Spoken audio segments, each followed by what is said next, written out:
What's up, everybody? As you could hear from the intro, we have a whistle going on, and we are suspecting a turbo whistle on this.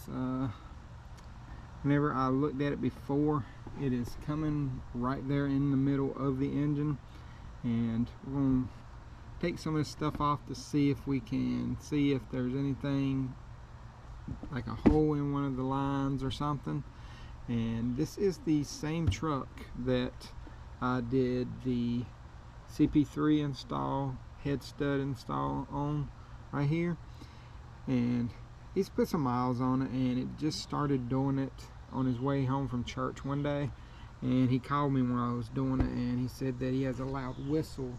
He said it really wasn't doing it at the beginning until he got about 1800 RPMs, like 15 to 1800, and it would start, but now it even does it on startup. So we're going to kind of see what we can figure out where some leaks could be, and we're just going to start taking some stuff off, make sure everything is tight on it. I'm going to double check all this stuff, but let me grab some tools and I'll be back, and we're just going to start checking stuff, make sure there's no pinholes in some of the rubber boots and stuff like that. Okay, so first thing I'm going to start doing is I'm going to pull this air intake tube off, and we're going to check some of this stuff right here. We're going to check and make sure everything's seated properly. Don't see anything loose. Alright.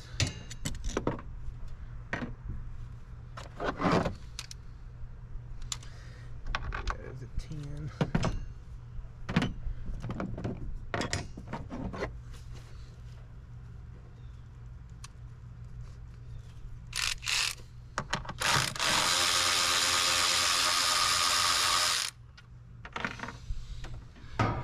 What I'm going to do is go ahead and start it up again while I'm up here and see if I can determine where the noise is coming from. I'll put my hand over here to eliminate that.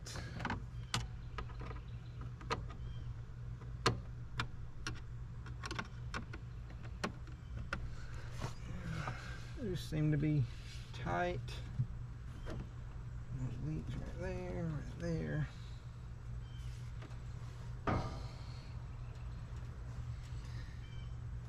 Alright, well, we're going to crank it up again real quick.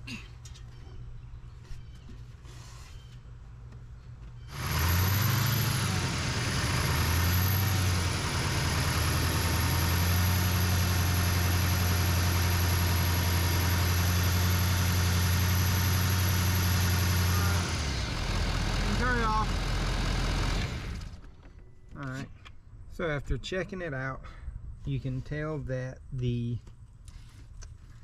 exhaust housing is having a whistle come through it. So I'm suspecting bearings or something like that inside of it that's starting to go. So what we're going to do is actually remove the turbo, and to do this we're going to have to remove this air intake upper piece right here. I'm going to take the air filter housing, and well, not really the housing, but the elbow that goes to the turbo off. Then you have your charge pipe right here, and you have an exhaust pipe back there with a V-band clamp, and you have two exhaust ports coming in from the exhaust manifolds on each side. And then you're going to have 3 bolts on the turbo itself that holds it in. There's going to be 2 on this side, 1 on the passenger side. Should have an oil feed line, a coolant feed line, and then there should be another oil return line that's on the back side. And after we get all that off, we can actually lift the turbo out, because this one right here has been DPF deleted, EGR deleted, and has a CP3 and a couple other little things done to it. But like I said, we're going to get going on this. I'm going to go ahead and start taking the charge pipe off and taking this air intake tube right here. This does have a bank system on it, so it's going to be a little bit different than yours if you had the stock set up. I'm gonna grab a pair of pliers, and we'll need it to take this hose clamp off. And then, but while I'm up here, I'm gonna go ahead and start removing some of this stuff.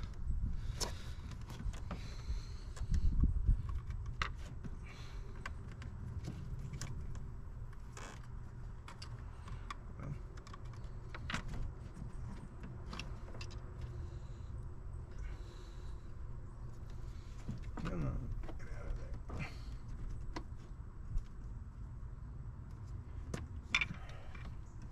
Right here inside of this door, I know you probably can't see it too well. I'll show it to you in a minute. But there is a power wire that goes in there. You're going to have to take that off as well. We're going to take this hose off up here real quick.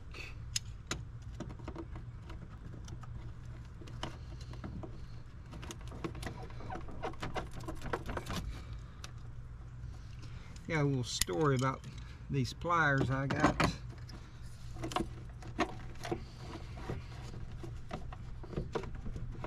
Take this out first, and that's your air filter intake tube. This does have a new seal on it because I did replace it whenever I did the actual head gaskets and everything, so that is new.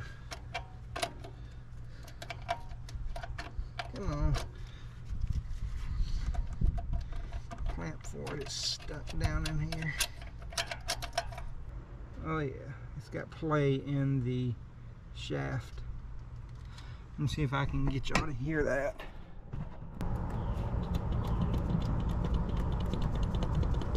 don't know how much y'all can hear that, but there's actually play on the propeller side. Alright, we got that one off. Now let's get to the exhaust downpipe.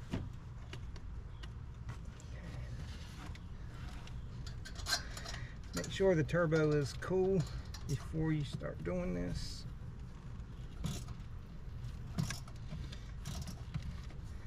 That way you don't burn your hands. So the feed lines on this one are a 19, not a 17, like I thought.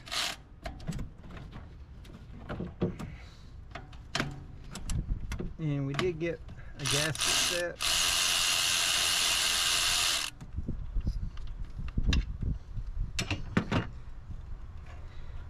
Like everybody is out on these gasket sets for this turbo install, except for Parts Geek at the moment.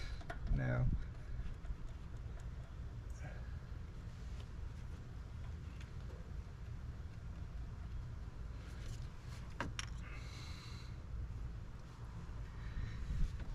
okay. Next step I'm going to do is go ahead and get this intake piece out of the way. We do have a 10mm over here.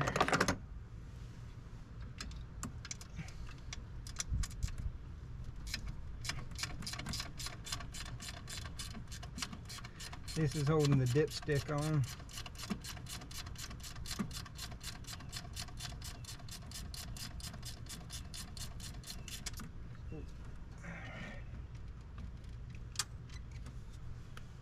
Alright. Actually, I'm going to thread that back in where it goes, just so I don't lose it. Okay, so my camera overheated and it turned itself off because it is pretty warm today. But we did a few more steps to it. Like I said, we've already got the air intake piece off. We got the actual intake manifold upper plenum off. If I can get this to stay out of the way for a minute. We took the coolant hose right here off, and that goes to the line over here on the driver's side, and I'm going to leave that attached to the turbo. It's going to be easier to lift it out with that and then try to get underneath there and take that hose off. And then we took the downpipe off up here, and there was the 9th injector over there, and I'm just going to block that off because it's not even hooked up anyway. So I'm going to get a little plug to put into the downpipe portion. Then you have a few connectors and wires that attach to it. You have like the oxygen type sensor on these, and it runs from the top of the downpipe over here to the firewall. And there's two studs, there's one up here and one right there. Disconnected that, it's got a little push pin connector type thing. I think it's got like 6 wires that run to it. Then there's a V-band clamp down on the exhaust with a 14mm bracket bolt on it that holds it in place. I think the next step we're going to do is take the actual pipes that feed the turbo from the exhaust manifolds up. We're going to take those off next, because you should have, I think, 3 on each exhaust manifold, and there may be 6 total on the back. I do have the new turbo out, so we'll take a look at it real quick. So here's the new turbo, and yes, there's 6 bolts that hold those in. You can see right there. And then the mounting bolts, there's 2 on this side and 1 on this side. And then here's one of the connectors on the top. I don't know if I can get it. That's one of the connectors. There's one right there as well. And then here's your feed portion where the air comes in, and then that's your charge pipe side.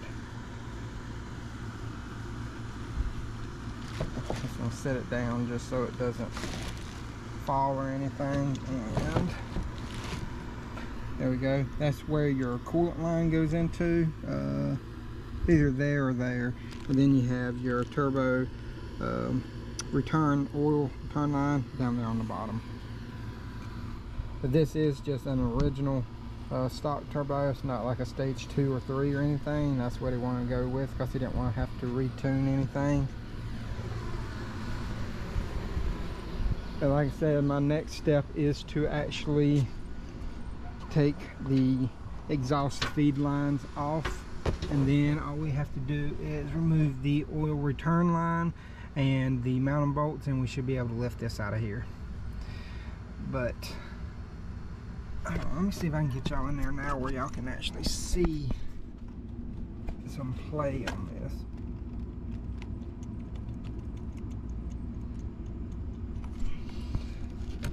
Just kind of a hard area to get to.